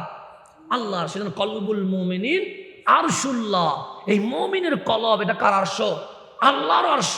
এই জায়গায় আল্লাহ ছাড়া অন্য কাউরে দিলে বিপদ আসবে, কখনো শান্তি আসবে না। তো আল্লাহ বলতেছেন আমার বান্দা শুধু আমার থাকবে। এই বান্দারে নিয়ে আল্লাহর স্বপ্ন। আল্লাহ বানাইলা কেন? সে গরু খাক, ঘুমাক, যৌন কর্ম করুক, আমার কোনো আপত্তি নেই, কিন্তু আমার বান্দারে বানাইছি লিয়াবুদুন, আমি আল্লাহর ইবাদত করার জন্য, লিয়ারিফুন, যাতে আমাকে চিনে, আমার সাথে যেন মোহাব্বত করে, আমার জন্য যেন প্রেম করে। সেজন্য আল্লাহ বান্দারে নিয়ে যে স্বপ্ন দেখছে, ওই স্বপ্নের নাম হচ্ছে খেলাফা। আমার বান্দা এই জমিনে একমাত্র আমি আল্লাহর আইন প্রতিষ্ঠা করতে হবে। কার আইন?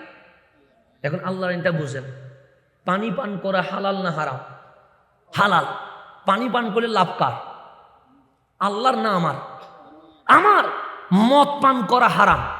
মদ পান করা কি? মদ পান করলে ক্ষতি কার? আল্লাহর না বান্দা? বান্দার ক্ষতি। মদ পান করলে, মদ পান করে বউরে মা কয়, মারে বউ কয়, ঝামেলা হয় না? আমরা যেহেতু গভীর রাত্রে মাহফিল করে আসি, আমরা তো অনেক কিছু দেখি যেগুলো আপনারা দেখেন না। মাঝে মাঝে অনেকে মদ খায়া কাপড় চোপড় খুলে রাস্তার মধ্যে কি করে হাঁটে, তখন বউ তো অন্তত যদি লজ্জাশীল মহিলা হয়, উনি ঘর থেকে বেরোইয়া স্বামীরে খুঁজি বাইর করে দেখেছে উলঙ্গ স্বামী রাস্তার মধ্যে কি করতেছে, ঘুরতেছে। বউয়ে দড়ি বলে যে স্বামী আমার, তুমি কাপড়টা হইলে বড়, বেজ্জুত করিও না, সমগ্র এলাকার মানুষ তোমাকে মদখোর বলে। এখন জামাই বউর দিকে তাকাই বসে, মারে তুমি রাতে বাইর হইলা কেন? বউরে ডাকে কি? মারে ডাকে কি? কি খাইয়া? মদ খাইয়া। তোর মদ খাইলে লাভ না ক্ষতি? ক্ষতি। একজনে মদ খায়, পুরা সমাজ এই মানুষটার জন্য ধ্বংস হয়ে যায়। কথা ঠিক না? ক্ষতি কার? ক্ষতি আমার। আল্লাহর কি কোনো ক্ষতি আছে? তো আল্লাহ বলছে মদ পান করা হারাম। এটা কি আল্লাহর জন্য বলছে না বান্দার জন্য বলছে? বান্দার জন্য পানি পান করা হালাল, এটা কি আল্লাহর জন্য না বান্দার জন্য? বান্দার জন্য নামাজ পড়লে আল্লাহর ক্ষমতা বাড়ে না, আপনি পাপ করলে আল্লাহর ক্ষমতা কমে না, কিন্তু নামাজ পড়লে লাভ কার? আমার। নামাজ না পড়লে ক্ষতিকার আমার। তো খেলাফা মানে আমার আল্লাহ বলছে আমার বান্দার জন্য যেটা করলে উপকার হবে সেটা আমি আল্লাহ হালাল করে দিলাম, যেটা করলে ক্ষতি হবে সেটা আমি আল্লাহ হারাম করে দিলাম। আর এটা যদি বাস্তবায়ন করতে পারে এটাকে বলা হয় খেলাফা। এটাকে বলা হয়, আমি আরেকটু বুঝাইলে আপনি বুঝে যাবেন। পৃথিবীতে দুই শ্রেণীর মানুষ আছে, একটার নাম জালেম। একটার নাম কি? জালেম মানে যে অন্যায় করে। আরেকটার নাম মজলুম। মজলুম মানে যে অন্যায়ের শিকার হয়, এটার নাম কি? মজলুম। আল্লাহ জালেমের পক্ষে না, আল্লাহ মজলুমের পক্ষে। এখন জুলুম কারে কয়? আমি যদি কারো হক মেরে দিই এটার নাম কি? জুলম। আমি যদি কাউরে গালি দিই এটার নাম জুলম। আমি যদি কাউরে মারি দিই এটার নাম জুলম। আমি রাষ্ট্রীয় ক্ষমতা থেকে দেশের সম্পদ যদি পাচার করি এটার নাম জুলম। এই জুলম বন্ধ হওয়ার জন্য একটাই থিওরি, সেটা হচ্ছে আল্লাহর ভয়, তাকওয়া। কারো ভয়? এখন গভীর মনোযোগ। আমাদের এই বোয়ালখালীতে বোঝার জন্য বলছি, কাউন্সিলর আছে না, কাউন্সিলর বা চেয়ারম্যান, মেয়র যেটা বলেন আর কি, আছে না? ওনার একটা ক্ষমতা আছে না নাই? ধরেন এমপি সাহেব, ধরেন ওনার ক্ষমতা আছে না নাই? এমপির আগে পিছে পুলিশ আছে না নাই? আছে। এমপির আগে পিছে পুলিশ আছে না নাই? আছে। আপনি কি এমপিরে ক্ষমতা থাকা অবস্থায় জীবনে কখনো জিজ্ঞেস করতে পারবেন এই বিল্ডিং এর টাকা পাইছেন কোত্থেকে? পারবেন? অস্থির থাকবে আপনার, আপনার আলগায়ে তুলে নিয়ে যাবে না? পারবেন? পারবেন না। আর ইসলামিক খেলাফা কারে কয়? গভীর মনোযোগ। ফারুক আজম একটা আসনের এমপি নয়, একটা দেশের রাষ্ট্রপ্রধান নয়। ফারুক আজম অর্ধ জাহানের বাদশা। পুরা ওয়ার্ল্ডকে বাদ করলে অর্ধেক রাষ্ট্রের, পৃথিবীর বাদশা হচ্ছে ফারুকে। ক্ষমতা বেশি না কম? বেশি। ফারুকে আজম উনি যখন ক্ষমতায় আসছে তখন মদিনার বাইতুল মালে কাপড় আসছে। বাইতুল মালে কি আসছে? কাপড়, যেটা মদিনাবাসীকে গিফট করতে হবে। পাঠাইছে আর কি রাষ্ট্র থেকে, একটা রাষ্ট্র আরেক রাষ্ট্রের জন্য গিফট পাঠায় না? পাঠাইছে। যেমন আমরা শীতকাল আসছে এখন, মাঝে মাঝে অনেক রাষ্ট্র কি পাঠায়? কম্বল পাঠায়। কোরবানি আসছে, অনেক রাষ্ট্র, ধনী রাষ্ট্র গরিব রাষ্ট্রে কোরবানির মাংস পাঠায়। এরকম পাঠায় কি পাঠায় না? তো মদিনায় কাপড় আসছে। ফারুক আজম ইনসাফ করে মদিনায় যত মানুষ আছে প্রত্যেকের জন্য কাপড় বন্টন করলেন। একটা কাপড় সিলাইলে 60 হবে, ফতোয়া হবে, কিন্তু জুব্বা হওয়ার কোনো সুযোগ নাই। প্রত্যেকে কাপড় লাগিয়েছে। ফারুক আজম জুমার দিন মিম্বারে আসছে।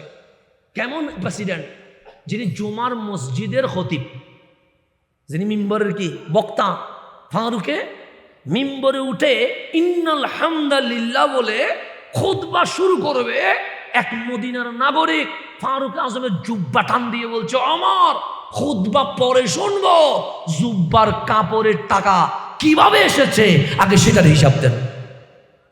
বাংলাদেশের কোনো মেম্বারকে পারবেন যে আপনার 60, আমারকে পারবেন? আমাকে যদি এখন এটা তো টান দেন যে আপনার এই কাপলির টাকার হিসাব দেন, ওরা তো মারবে আপনাকে। ওরা বলবে তুই হুজুরের কাপড় ধরে টান দিছস। ওরা মারবে না আপনাকে? ওরা তো আপনাকে ধরে ফেলবে, টানি ধরে বলবে যে তুই বিয়া দাও, হুজুরের কাপলি ধরে টান দিছস। তা আপনি তো আমার হিসাব নিতে পারতেছেন না, অন্য কারো কি হিসাব নেবেন? আমাকে টান দিলে ওরা গরম হয়ে যাচ্ছে, আমাকে হিসাব চাইলে ওরা আপনাকে মারতে উঠে যাচ্ছে। ফারুক আজম অর্ধ জাহানের বাদশাহ, ওনার জুব্বা ধরে টান দিয়ে বলছে আগে জুব্বার হিসাব, এরপরে মাহফিল। আগে কিসের হিসাব? জুব্বার ফরমানি শুনবো। তো 2-3 জনে, আমাকে যদি কেউ জুব্বা এটা ধরে টান দেয় 3-4 জন সিলে উঠবে না? তো তখনও মসজিদে নববীতে 2-1 সিলে, আমিরুল মুমিনিনের জুব্বা টান দিয়েছ। ফারুক আজম বসে উস্কত, সবাই চুপ, বসো। সে কি বলতে চায় আমাকে শুনতে হবে। খলিফা কারে কয়? সে কি বলতে চায় আমাকে শুনতে হবে, বলো। আমরাও কাপড় পেয়েছি, আপনি যেটা বলেছেন সেটা। এই কাপড় ফতোয়া হয়, 60 হয়, জুব্বা হয় না, কিন্তু আপনার গায়ে জুব্বা হইল কেমনে? আপনি কি কাপড় একটা বেশি নিয়েছেন? ফারুক আজম বলতেছেন আপনার প্রশ্ন এটা? হ্যাঁ আমার প্রশ্ন এটা। ফারুক আজম বলছে ঠিক আছে, খুতবা পরে হবে, আগে ওনার প্রশ্নের জবাব দিতে হবে। আমার ছেলে আব্দুল্লাহ ইবনে ওমর কয়? আব্দুল্লাহ ইবনে ওমর হাত তুলে বলছেন, বাবা আমি আছি, সামনে এসো। উনি সামনে আসলেন। বাবা উনি জিজ্ঞেস করছে আমার কাপড়টা জুব্বা হইল কেমনে, একটু আপনি বলে দেন না। আব্দুল্লাহ ইবনে ওমর বলতেছেন, হে মদিনার মানুষ, কালকে বাইতুল মালে কাপড় এসেছিল। হ্যাঁ জানি। সবাই কাপড় পাইছেন? পাইছি। পাই নাই এরকম কেউ আছে? সে কেউ নাই। তো সমস্যা হচ্ছে কাপড় জুব্বা হয় না, শার্ট হয়, ফতোয়া হয়। কতদূর ঠিক? হ্যাঁ ঠিক। আমার ওনার প্রশ্ন হচ্ছে সবারটা যদি ফতোয়া হয়, ফারুক আজম একটা জুব্বা হইল কেমনে? আমি আব্দুল্লাহ ইবনে ওমর মদিনার নাগরিক, কথা ঠিক? হ্যাঁ। আমি একটা কাপড় পাইতে পারি? হ্যাঁ অবশ্যই আপনি পাইতে পারেন। আমার বাবা ওমর উনি কি মদিনার নাগরিক?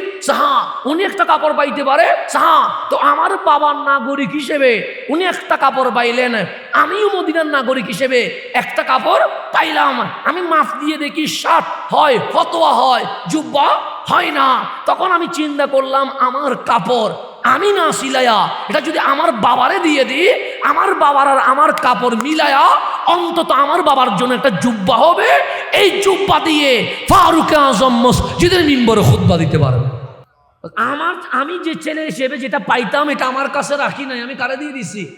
আমার বাবার দিচ্ছে। আমার বাবার কাপড় আর আমার কাপড় যখন কি করছে জোড়া লাগাইছে, তখন সেটা কি হয়েছে? জুব্বা হয়েছে। এখন বলেন আমার বাবাকে কোনো দুর্নীতি করেছে? সেটা দুর্নীতি করে নাই।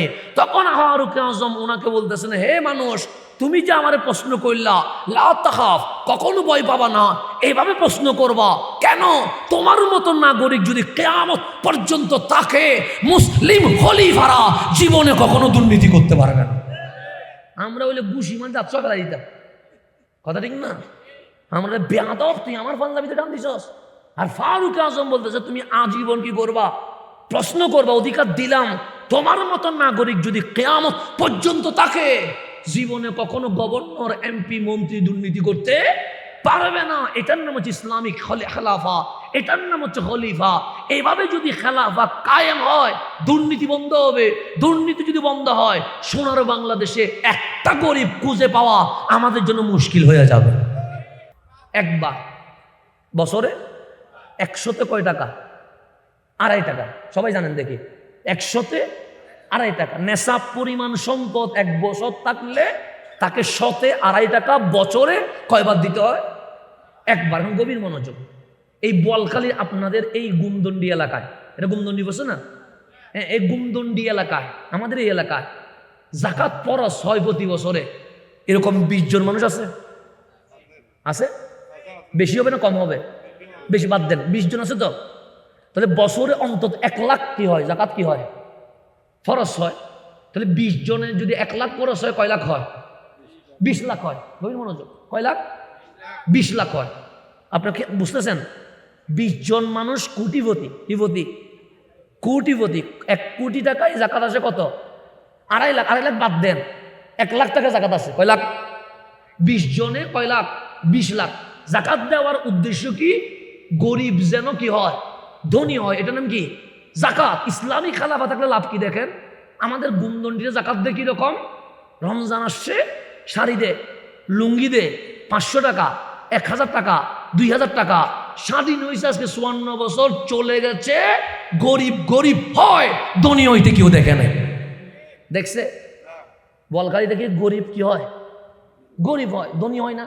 ধনী হয় না। অথচ ফারুক আজমের জামানায় জাকাত দেওয়ার জন্য মানুষ কি পাই নাই?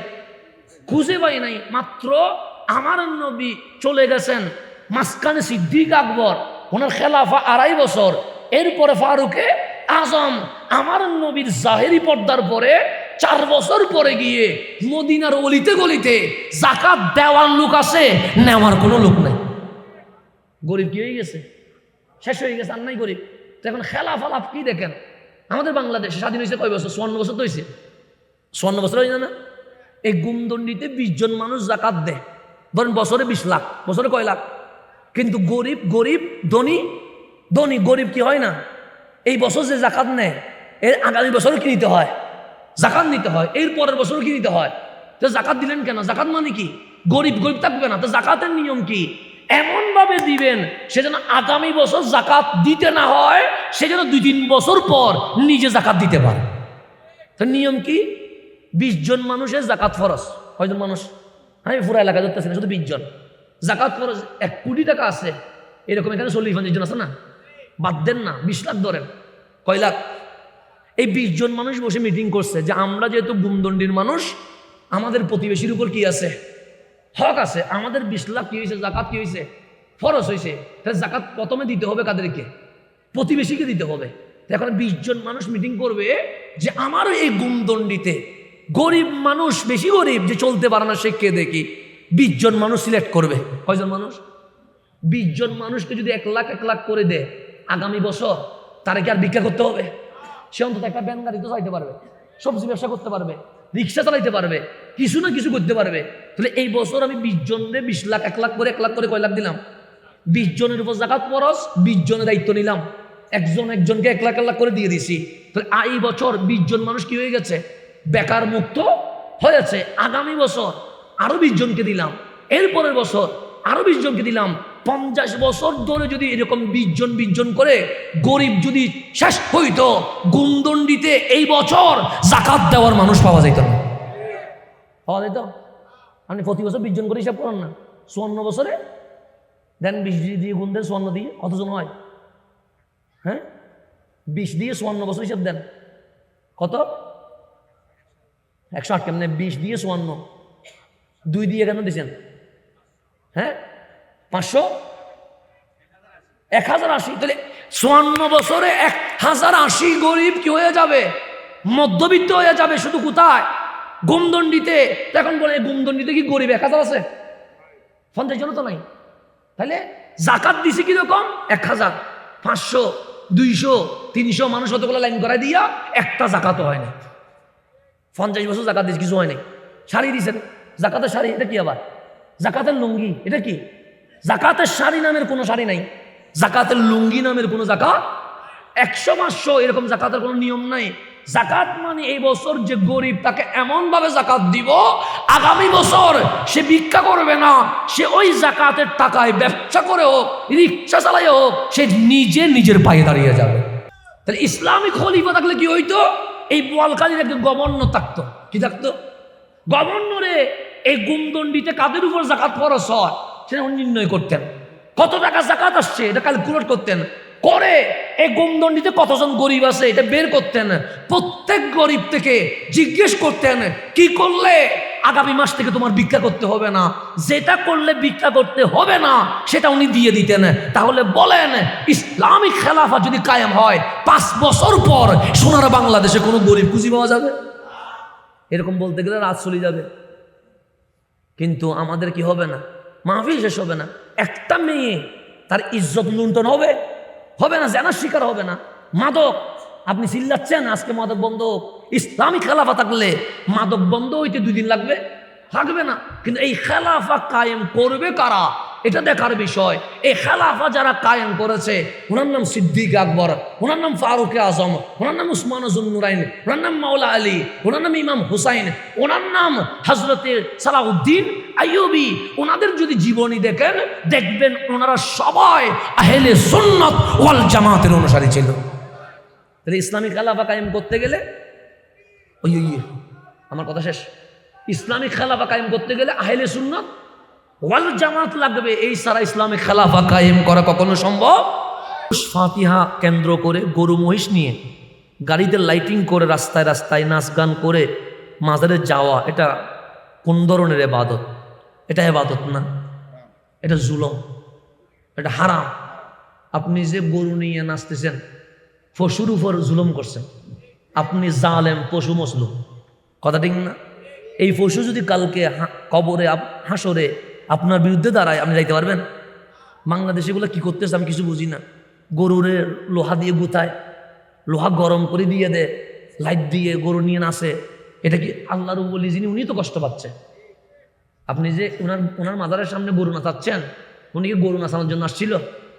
উনি তো আসছিল আমাদেরকে কি দেওয়ার জন্য? ভদ্র বানানোর জন্য, নামাজি কালামি বানানোর জন্য। ওনার মাজারকে সামনে নিয়ে আমি গরু মহিষ নিয়ে নাস্তা শুরু করছি, উনি তো আমাদেরকে লানত দিচ্ছে। এগুলা কখনো জায়েজ হবে? এগুলো যারা করবে তাদের সাথে আহলে সুন্নাত ওয়াল জামাতের কোনো সম্পর্ক থাকতে, ওরস করবেন আদবের সাথে। কিসের সাথে? আদব, যেখানে কোনো বেয়াদবি হইতে পারবে না। তারপর আসেন, হাতে বা শরীরে পুরুষের স্বর্ণ পরিধান করা যাবে কিনা? যাবে না। পুরুষের জন্য স্বর্ণ ব্যবহার করা কি হারাম? শুধু হারাম নয়, আমার নবীজই যখন বলছে স্বর্ণ ব্যবহার হারাম, তো অনেকজন প্রবাসী এখানে আছে না, আছে, ওরা মাহফিল আসে নাই, শুনতে পারে নাই। তো রসুল যেদিন বলছে স্বর্ণ ব্যবহার হারাম, ওই সাহাবী ছিল না। তো তখন তো পুরুষও কি করতো? স্বর্ণ ইউজ করতো। তো উনি স্বর্ণের আংটি পরে মসজিদে নববীতে এসে গেছে। আমার নবী উনাকে দেখে চেহারা মলিন করে ফেলেছে। হ্যাঁ, সাহাবী উনি পাগলের মতো হয়ে গেছে, কিন্তু আমার নবী যিনি দেখলে হাসে, উনি আজকে চেহারা কি করে ফেলেছে? মলিন করে ফেলেছে। উনি বসে ডানের সাহাবীকে জিজ্ঞেস করছে, কামলিওয়ালার রসুল তো মলিন দেখি নাই, সবসময় আমাদের সাথে হাসে, আজকে আমারে দেখে চেহারা মলিন করে ফেললো। আমি তো এমন কিছু করি নাই, রসুল চেহারা মলিন করবে, আমার কি কোনো দোষ হয়ে গেছে? তখন ওই সাহাবী বলছে, তোমার হাতে কি? তো স্বর্ণের আংটি। জানো না আংটি ব্যবহার করা হারাম? সে জানি না তো। সে রসুলের পাক কয়েকদিন আগে উম্মতের পুরুষের জন্য স্বর্ণ ব্যবহার করা কি বলেছে? হারাম করেছে। তোমার আঙ্গুলে স্বর্ণ দেখে রসুল কি করেছে? কষ্ট পেয়েছে, চেহারা মলিন করেছে। ওই সাহাবী আংটি খুলে ফেলে দিয়েছে, মানে ওই বৈঠকে কি করে দিয়েছে? ফেলে দিয়েছে। এতটুকু তো ফেলে গেছে। রসুল পাকের বক্তব্য শেষ, রসুল চলে গেছে, যার যার মতো করে উঠে কি হয়ে যাচ্ছে, সবাই চলে যাচ্ছে। তো উনি ওই আংটি যে ফেলে দিছে, এটা আর দিচ্ছে না, চলে যাচ্ছে। একজন বলছে, ইয়া রাজুল, হে পুরুষ এদিকে এসো, তোমার স্বর্ণ আংটি যেটা ফেলে দিয়েছ তুমি ইউজ করবা না, সমস্যা নাই, তোমার বিবিকে দিতে পারবা, তোমার মাকে দিতে পারবা। আর যদি না দাও, তুমি স্বর্ণকারের দোকানে গিয়ে বিক্রি করে কিছু টাকা পাবা, নিয়ে যাও। তো উনি শুক্লাল করে বলছে, যেই আংটি দেখে আমার রসুল চেহারা মলিন করেছে, এটা দ্বিতীয়বার আমি হাতে নিব, এটা হতে পারে না, এটা হতে পারে না, আমি নিবই না। এটা দিয়ে আবার কিসের বিক্রি, কিসের ইউজ? যেটা দেখে আমার নবী কি করছে? চেহারা মলিন করছে। সাহাবায়ে কেরাম এইভাবে করে স্বর্ণের আংটি ইউজ করাকে কি মনে করেছে? পাপ মনে করেছে। সুতরাং আপনাদের বিয়েতেও যদি স্বর্ণ দেয়, নিয়ে মারে দিয়ে দিবেন, বউকে দিয়ে দিবেন। চেন দিলেও নিজে নিবেন না, নিজে ইউজ করবেন না। তারপর বিদেশে থাকা অবস্থায় মোবাইলে বিবাহ হওয়ার বিধান সহি কিনা জানাবেন, এখানে বিবাহ শুদ্ধ হবে কিনা। এটা বিশাল একটা জটিল মাসালা। যদি বিয়ে ঠিক হয়ে যায়, বিয়ে যদি কি হয়ে যায়, ঠিক হয়ে যায়, বর্তমান যেহেতু আধুনিকতা জামানা আসে, ভিডিও কলে কি করা যায়, আকদ করা যায়। এখানে ওয়াকিলও থাকবে, সাক্ষীও থাকবে। আর বিদেশে বসে স্বামী কি বলবে? কবুল বলবে যে আমি এ বিয়েতে কি আছি, কবুল হয়েছি, সম্মতি হয়েছি। তো উলামায়ে কেরাম বলতেছেন, যদি তাড়াহুড়া হয়, মোবাইলে যদি আকদও হয়, উনি যখন দেশে আসবে, সর্বপ্রথম ওনার দায়িত্ব হচ্ছে আনুষ্ঠানিকভাবে আবার কি করা, আকদ করা। হ্যাঁ, মোবাইলে হয়ে গেছে, হওয়ার পরে উনি যখন দেশে আসবে, অথবা বউকে যদি বিদেশে নিয়ে যায়, সর্বপ্রথম ওনার দায়িত্ব হচ্ছে উপস্থিতিতে কি করা, আকদ সম্পন্ন করা। তারপর আসেন নামাজে হাফ শার্ট, হাত পোশাকে নামাজ পড়তে আসে, মানে হাফ হাতে, এটি আরাসুকে দেখে এটি কতটুকু যৌক্তিক সম্মত? হ্যাঁ, অনেকে দেখলাম 3/4 প্যান্ট পরে চলে আসে, আবার এই যে এতটুকু পরে চলে আসে, এতটুকু পরে আসে। আপনি নামাজে দাঁড়াইছেন কার সামনে? আল্লাহর সামনে। আপনি এতটুকু কাটা প্যান্ট, কাটা গেঞ্জি পরে অফিসে চাকরি করতে পারবেন? কাটা গেঞ্জি পরে অফিসের মধ্যে চাকরি করলে বসই খুশি হবে না রাগ করবে? সামান্য বসের সামনে আপনি কাটা গেঞ্জি দিয়ে, এতটুকু গেঞ্জি নিয়ে দাঁড়াইতে লজ্জা পান। আর যিনি বসেরও বস, মালিকেরও মালিক, রবের সামনে দাঁড়াবেন, কতটুকু আদব থাকা দরকার। এটা ফতোয়া হারাম না, কিন্তু এটা আদবের বিষয়। নামাজ কিসের বিষয়? আদব। যতটুকু আদব প্রদর্শন করা যায়, সেজন্য নামাজের মধ্যে 3/4 প্যান্ট পরে আসবেন না, গেঞ্জি পরে আসবেন না, ফুল হাতে পরবেন। যেটা পরলে আমার মা ভালো বলে, আমার বাবা ভালো বলে, আমার সমাজ ভালো বলে, এরকম ড্রেস পরে আল্লাহর সামনে দাঁড়াবেন, যেন মালিকও খুশি হয়ে যায়। কারণ আপনি আসলেন 3/4 প্যান্ট পরে, আল্লাহ বলবে তুই নিজের অফিসারের সামনে 3/4 প্যান্ট পরে দাঁড়াইতে পারিস না, আর আমি আল্লাহর সামনে তুই 3/4 প্যান্ট পরেছিস। মান্দা অন্তত একটা হায়া থাকা তো দরকার, তো লজ্জা থাকা তো দরকার, কথা ঠিক না? এটা হারাম হালালের ফতোয়া না, এটা লজ্জার ফতোয়া। আপনি আল্লাহর সামনে দাঁড়াচ্ছেন, কিভাবে দাঁড়াইতে হবে এটা আমাদের জানার দরকার আছে না? নেই। সেজন্য যেই পোশাক পরলে আমার মুরব্বী আমাকে ভালো বলবে, যেই পোশাক পরলে আমার মা বাবা আমাকে ভালো বলবে, যে পোশাক পরলে আমার শিক্ষক আমাকে ভালো বলবে, সেই রকম পোশাক পরে আমরা মালিকের সামনে দাঁড়াবো। আল্লাহ যেন আমাদেরকে বোঝার তৌফিক নসিব করে।